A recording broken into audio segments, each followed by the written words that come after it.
Okay.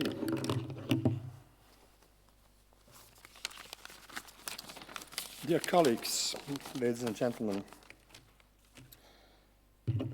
as we speak, the Toporowski soap, or disaster in Ghent, has taught all of us that serious research within the discipline of art history is sheer necessity, and I just understood that this is still a local problem, I mean the Toporowski problem, but it will be soon an international problem, I think. Anyway, during this presentation, I will very briefly highlight some aspects of the collaboration between our research center Illuminare at the University of Leuven and some museums in Belgium and abroad. Sorry. The partnership between the university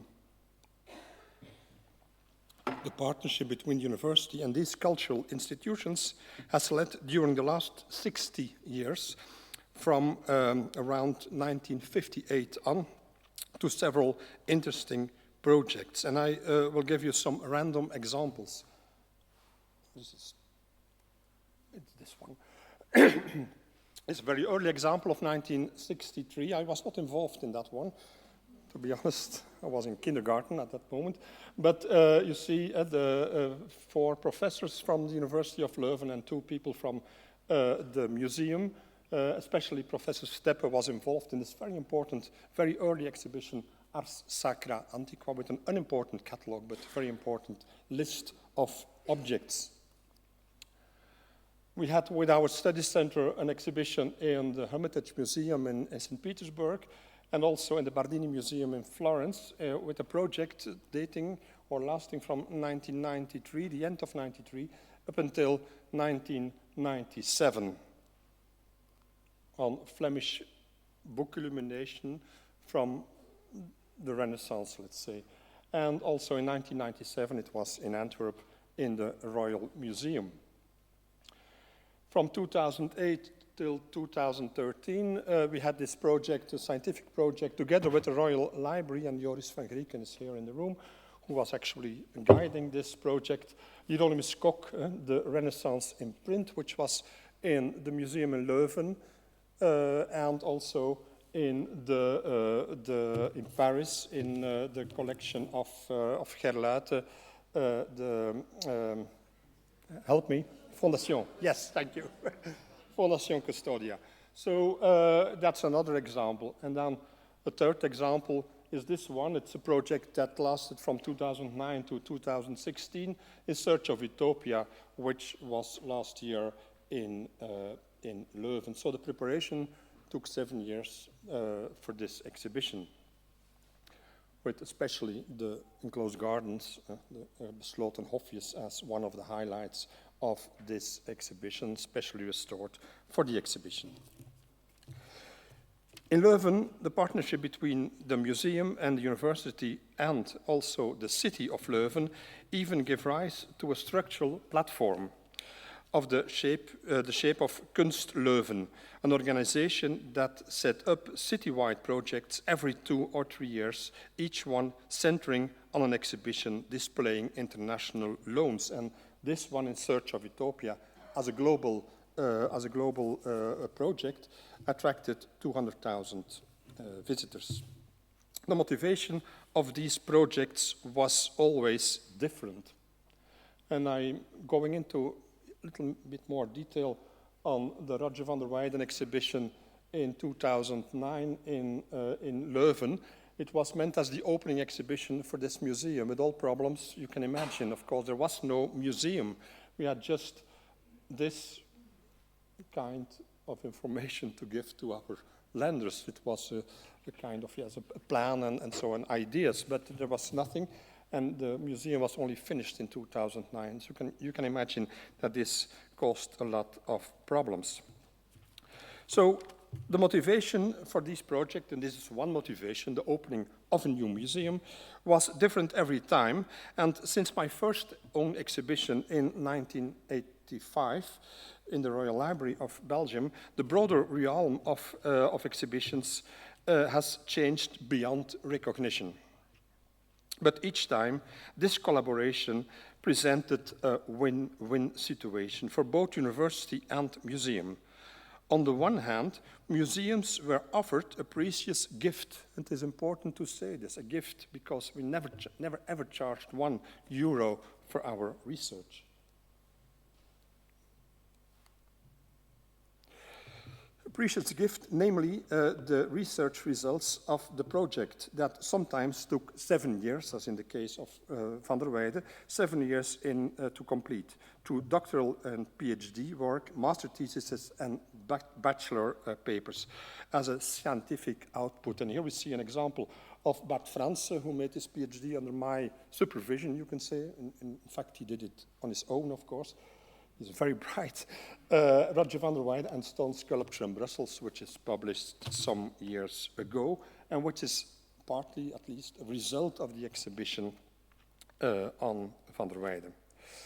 Anyway, so it was a gift, and it is an indulgence that few museums can afford independently. And also, because of the long preparation time involved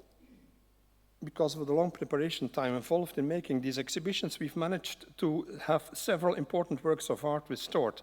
Thanks to the prospect of exhibiting these objects, it has been easy for us to find private sponsorship for these expensive restoration.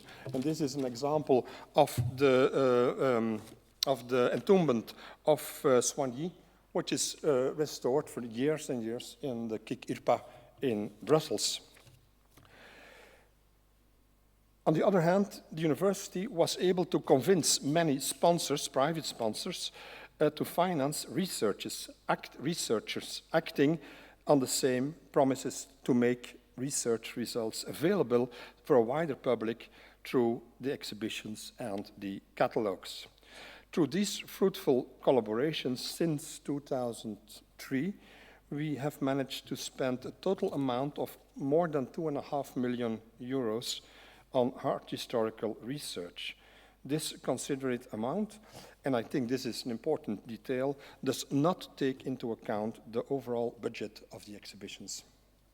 So, Illuminaris projects, whether in Belgium museums or elsewhere, be it in Antwerp, Brussels, Florence, Leuven, Paris, St. Petersburg, or even very locally, Diest or Sint-Truiden, are all inspired by fundamental research by a team of often very young researchers in partnership with more experienced art historians and curators of the museum. So that's the result of the restoration of. It was virtually unknown, this sculpture, and we brought it into light with this exhibition. And also this is a famous example. Griet Steyert, who was restoring for years, I think 3 or 4 years or so, with private money, mostly private money, the altarpiece of the Seven Sacraments of Roger van der Weyden, which is, by the way, still in Leuven, waiting for the opening of the museum in Antwerp.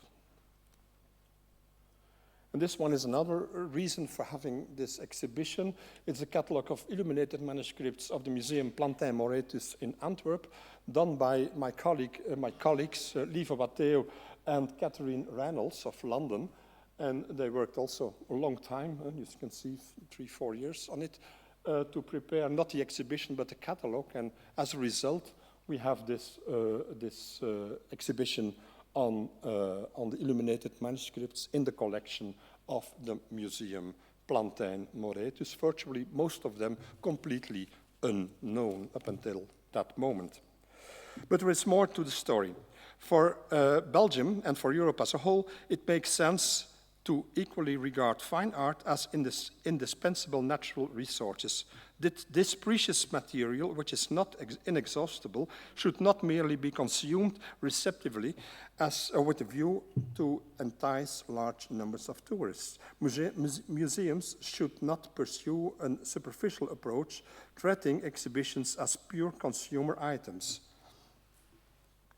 It is unacceptable to subject unlimited cultural resources to ruthless commercial exploitation. We all share a responsibility for treating them with care. Research in the fields of art history and art and technology can make significant contributions here.